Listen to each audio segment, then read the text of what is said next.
एक बेलपत्र, एक चावल का दाना, एक पुष्प, एक लोटा जल जीवन की सार्थकता है। श्रावण महीने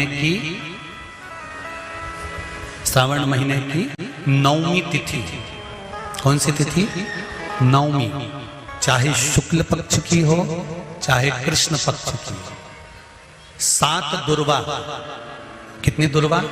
7 दुर्वा अशोक सुंदरी वाली जगह पर चढ़ाकर, शंकर भगवान के ऊपर चढ़ाकर, गणेश जी के चरणारविंद को लगाकर उसको लेकर आना है। हाटकेश्वर महादेव का स्मरण करो। कौन से महादेव? हाटकेश्वर महादेव, उसको लेकर आइए।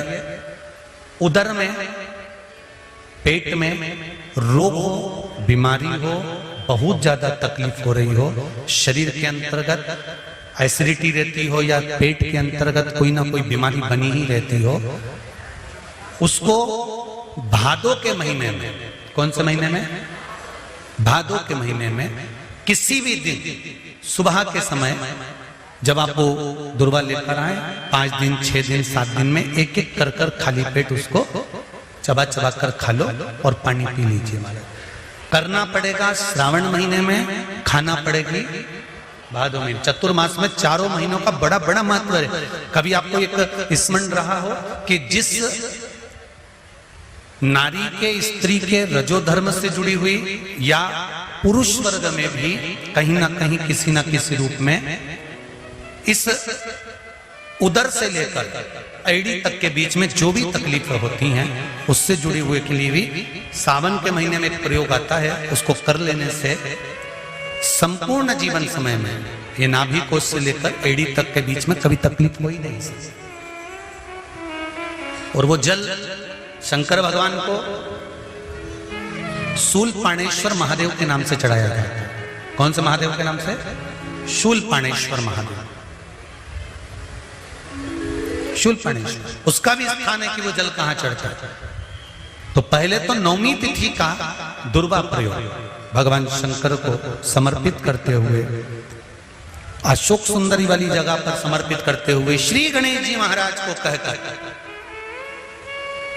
आपको याद होगा जिस समय पर श्री गणेश जी महाराज कुबेर जी महाराज के घर में भोजन करने गए थे, सारा अन्न भगवान गणेश जी पा गए थे, तब शंकर भगवान ने दुर्वा भेजी थी।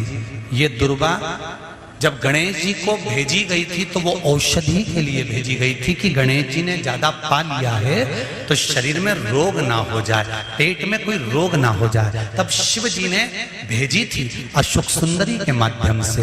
इस दुर्वा का प्रभाव रोग मुक्ति के लिए किया गया। रोग शुक्ल पक्ष की नवमी तिथि, पीला चंदन घिसकर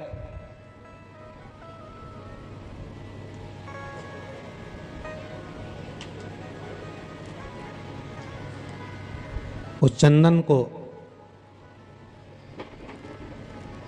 एक सुंदर पीपल का कोमल पत्ता, कोमल पत्ता मतलब एकदम, एक तो पीपल का होता है कड़ला पत्ता, एकदम कड़क हो जाता है, और एकदम होता है कोमल पत्ता।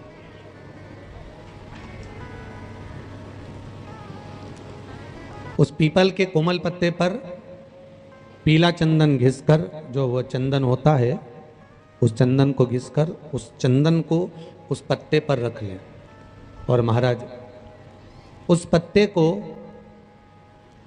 मध्याह्न के समय पर, जैसे जब सुबह के समय पर सारी पूजन हो जाए, अर्चना हो जाए, भगवान शिव के मंदिरों में जल समर्पित हो जाए, उसके बाद में जब